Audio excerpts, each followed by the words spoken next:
Alors, le Bitcoin. On pense souvent que c'est la monnaie de l'anonymat, n'est-ce pas? Mais est-ce que c'est vraiment le cas? Aujourd'hui, on va voir comment on peut rendre ces Bitcoins réellement intraçables. Eh bien, il faut savoir que, contrairement à ce qu'on pense souvent, le Bitcoin n'est pas anonyme par défaut. En fait, chaque transaction est gravée dans un registre public. Du coup, la confidentialité, c'est bien plus compliqué que ça en a l'air. Et ce risque, il n'est pas juste théorique. Imaginez un instant, la base de données d'une plateforme d'échange fuite sur le net. D'un coup, des adresses Bitcoin pourraient être liées directement à une identité. Et là, ça ouvre la porte à des dangers bien réels, comme l'extorsion par exemple. C'est là qu'on comprend que protéger sa vie privée, c'est absolument crucial. Alors pour commencer, il y a une première solution, la plus connue en fait, le CoinJoin. On va voir comment ça fonctionne. Le principe du CoinJoin, en soi, il est assez simple. Imaginez que plusieurs personnes mettent leur argent dans une sorte de grand pot commun. On mélange tout, et puis chacun récupère sa mise. Vu de l'extérieur, impossible de savoir quel billet appartenait à qui au départ. Sur ce schéma, on voit bien le mécanisme. On a Alice et Bob qui mettent leurs fonds en commun. Et à la sortie, qu'est-ce qui se passe? Les montants sont redistribués, mais de telle manière que le lien direct entre l'expéditeur et le destinataire final il est cassé. Maintenant, attention, pour qu'un CoinJoin soit vraiment efficace, il faut du volume. C'est simple, plus il y a de participants, plus il y a de fonds mélangés. Comme on le voit sur ce schéma plus complexe, et plus le puzzle devient quasiment impossible à résoudre pour quelqu'un qui regarderait de l'extérieur. Le CoinJoin a donc ses inconvénients. C'est clair, ça peut être lent et puis ça dépend de la participation des autres, mais son plus gros défaut, sa vraie faille de sécurité, c'est qu'il faut un coordinateur central. Et voilà, ce fameux coordinateur, il nous amène pile au cœur du problème du CoinJoin, la confiance. Tout, absolument tout, repose sur cette entité centrale.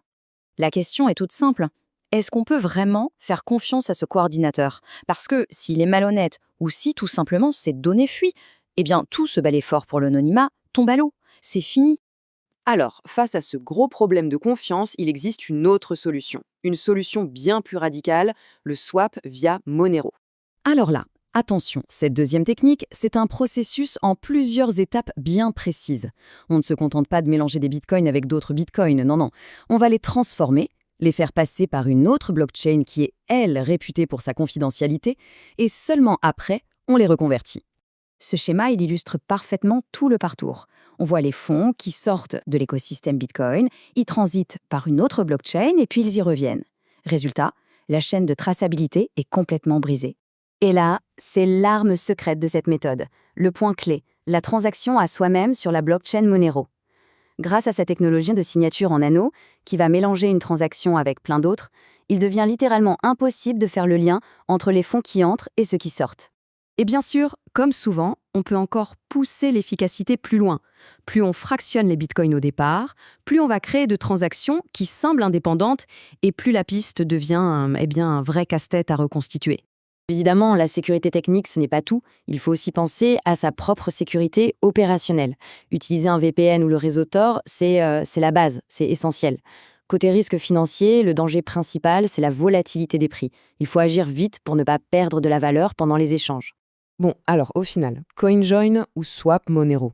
Faisons un petit bilan pour voir quelle méthode tire son épingle du jeu. Ce tableau, il résume parfaitement la situation. Le CoinJoin, c'est simple, mais ça repose sur la confiance et sur la participation d'autres personnes.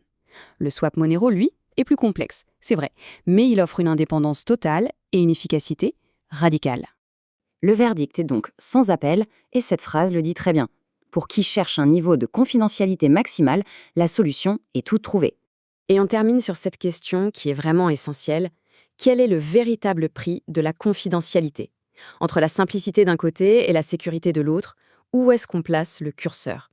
Ça, c'est à chacun de trouver son propre équilibre.